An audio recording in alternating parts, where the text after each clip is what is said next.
ವಿಶೇಷ ಚೇತನರ ವಾರ್ತೆಗೆ ಸ್ವಾಗತ. ಸ್ನೇಹಿತರೆ, ಗ್ರಾಮ ಪಂಚಾಯಿತಿ, ತಾಲೂಕು ಪಂಚಾಯಿತಿ, ಜಿಲ್ಲಾ ಪಂಚಾಯಿತಿಗಳಿಗೆ ಸಂಬಂಧಪಟ್ಟ ಒಂದು ಬ್ರೇಕಿಂಗ್ ನ್ಯೂಸ್ ಇದಾಗಿದ್ದು, ನಮ್ಮ ಚಾನಲ್ ಹೊಸದಾಗಿ ನೋಡ್ತಾ ಇರೋರು ಚಾನಲ್ನ ಸಬ್ಸ್ಕ್ರೈಬ್ ಮಾಡಿಕೊಂಡು ವಿಡಿಯೋವನ್ನು ಲೈಕ್ ಮಾಡಿ. ಪ್ರತಿದಿನ ವಿಶೇಷ ಚೇತನರ ವಾರ್ತೆಯನ್ನು ತಪ್ಪದೆ ವೀಕ್ಷಿಸಿ.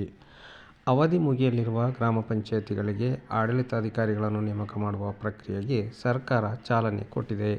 ಈಗಾಗಲೇ ಕಳೆದ 4 ವರ್ಷಗಳಿಗೂ ಅಧಿಕ ಕಾಲದಿಂದ ತಾಲೂಕು ಪಂಚಾಯಿತಿ ಹಾಗೂ ಜಿಲ್ಲಾ ಪಂಚಾಯಿತಿಗಳೇ ಅಧಿಕಾರಿಗಳಾಗಿ ಆಡಳಿತ ನಡೆಸುತ್ತಿದ್ದಾರೆ. ಈಗ ಗ್ರಾಮ ಪಂಚಾಯಿತಿಗಳಿಗೂ ಆಡಳಿತಾಧಿಕಾರಿ ನೇಮಕವಾಗುವ ಮೂಲಕ ಇಡೀ ಗ್ರಾಮೀಣ ಸ್ಥಳೀಯ ಸರ್ಕಾರ ಅಧಿಕಾರಿಗಳ ತೆಕ್ಕೆಗೆ ಹೋಗಿದ್ದು, ರಾಜ್ಯದ ಪಂಚಾಯತ್ ರಾಜ್ ಇತಿಹಾಸದಲ್ಲೇ ಇದೇ ಮೊದಲ ಬಾರಿಗೆ ಇಂತಹ ಸನ್ನಿವೇಶ ನಿರ್ಮಾಣವಾಗಿದೆ.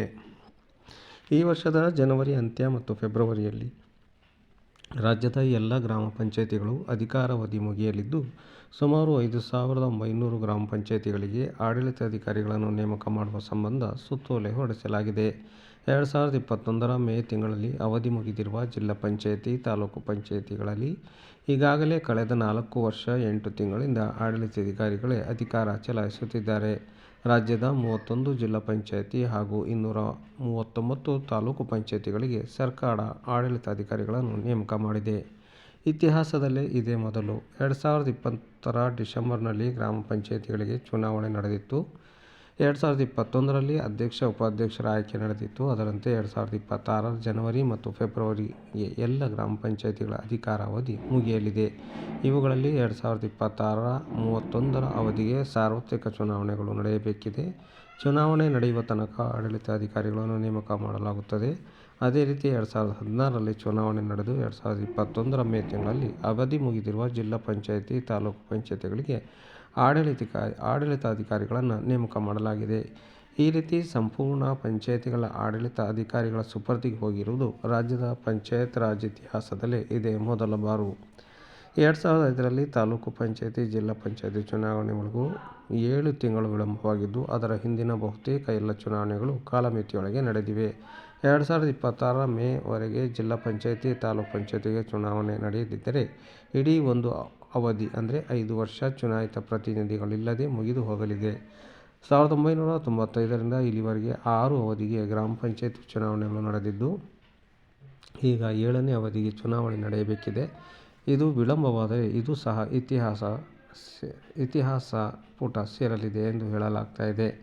ಚುನಾವಣೆ ಯಾಕೆ ವಿಳಂಬ ಅಂತ ನೋಡೋದಾದರೆ, ಜಿಲ್ಲಾ ಪಂಚಾಯಿತಿ, ತಾಲೂಕು ಪಂಚಾಯಿತಿಗಳಿಗೆ 2021ರಲ್ಲಿ ಅವಧಿ ಮುಗಿದಾಗ ಸರ್ಕಾರ ಚುನಾವಣೆ ಸಿದ್ಧತೆ ಮಾಡಿಕೊಂಡಿತ್ತು.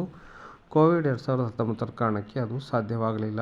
ಈ ನಡುವೆ ಕ್ಷೇತ್ರ ಪುನರ್ ವಿಂಗಡಣೆ ಮತ್ತು ಮೀಸಲಾತಿ ನಿಗದಿಪಡಿಸುವ ರಾಜ್ಯ ಚುನಾವಣಾ ಆಯೋಗದ ಅಧಿಕಾರ ಹಿಂದಕ್ಕೆ ಪಡೆದ ಸರ್ಕಾರ ಪ್ರತ್ಯೇಕವಾಗಿ ಸೀಮಾ ನಿರ್ಣಯ ಆಯೋಗವನ್ನು ರಚಿಸಿತು. ಇದೇ ವೇಳೆ ಚುನಾವಣೆ ವಿಚಾರವಾಗಿ ರಾಜ್ಯ ಚುನಾವಣಾ ಆಯೋಗ ಹೈಕೋರ್ಟ್ ಮೆಟ್ಟಿಲೇರಿತ್ತು.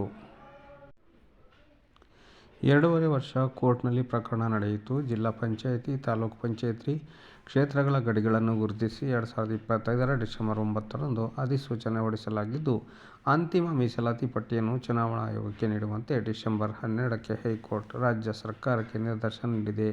ಈ ಪ್ರಕರಣ ವಿಚಾರಣೆ ಜನವರಿ 30ಕ್ಕೆ ನಡೆಯಲಿದೆ. ಮೀಸಲಾತಿ ಗಡು ಸಿದ್ಧಪಡಿಸಲಾಗಿದ್ದು, ಅಂತಿಮಗೊಳಿಸಲಾಗುತ್ತಿದೆ ಎಂದು ಸರ್ಕಾರದ ಮೂಲಗಳು ತಿಳಿಸಿವೆ. ಅದೇ ರೀತಿ ಗ್ರಾಮ ಪಂಚಾಯಿತಿಗಳಿಗೆ ಮೀಸಲಾತಿ ನಿಗದಿಪಡಿಸುವ ಪ್ರಕ್ರಿಯೆ ಸಹ ಸರ್ಕಾರದ ಮಟ್ಟದಲ್ಲಿ ನಡೆದಿದೆ. 187 ನಗರ ಸ್ಥಳೀಯ ಸಂಸ್ಥೆಗಳಲ್ಲೂ ಆಡಳಿತಾಧಿಕಾರಿ. ರಾಜ್ಯದಲ್ಲಿ ಬೃಹತ್ ಬೆಂಗಳೂರು ಮಹಾನಗರ ಪಾಲಿಕೆ ಹೊರತುಪಡಿಸಿ 10 ಮಹಾನಗರ ಪಾಲಿಕೆ, 58 ನಗರಸಭೆ, 117 ಪುರಸಭೆ, 91 ಪಟ್ಟಣ ಪಂಚಾಯಿತಿ ಸೇರಿ ಒಟ್ಟು 276 ನಗರ ಸ್ಥಳೀಯ ಸಂಸ್ಥೆಗಳಿವೆ. ಈ ಪೈಕಿ 2025ರ ನವೆಂಬರ್-ಡಿಸೆಂಬರ್ನಲ್ಲಿ ಅವಧಿ ಮುಗಿದ 50 ನಗರಸಭೆ, 93 ಪುರಸಭೆ, 43 ಪಟ್ಟಣ ಪಂಚಾಯಿತಿ ಸೇರಿ ಒಟ್ಟು 187 ನಗರ ಸ್ಥಳೀಯ ಸಂಸ್ಥೆಗಳಿಗೆ ಆಡಳಿತಾಧಿಕಾರಿಗಳನ್ನು ನೇಮಕ ಮಾಡಲಾಗಿದೆ. ಇವುಗಳಿಗೂ ಶೀಘ್ರವಾಗಿ ಚುನಾವಣೆ ನಡೆಯಬೇಕಿದೆ. ಇದರ ವಿಚಾರವು ಹೈಕೋರ್ಟ್ನಲ್ಲಿದೆ. ವಾರ್ಡ್ಗಳ ಪುನರ್ ವಿಂಗಡಣೆ ಕಾರ್ಯ ಪ್ರಗತಿಯಲ್ಲಿದೆ. ಚುನಾವಣೆ ಒಟ್ಟಾರೆ ನಡೆಯಬೇಕಾಗಿರುವುದು 31 ಜಿಲ್ಲಾ ಪಂಚಾಯಿತಿಗಳು, 239 ತಾಲೂಕು ಪಂಚಾಯಿತಿಗಳು, 5,949 ಗ್ರಾಮ ಪಂಚಾಯಿತಿಗಳು ಹಾಗೂ 187 ನಗರ ಸ್ಥಳೀಯ ಸಂಸ್ಥೆಗಳಿಗೆ ಒಟ್ಟು ಚುನಾವಣೆ ನಡೆಯಬೇಕಾಗಿದೆ.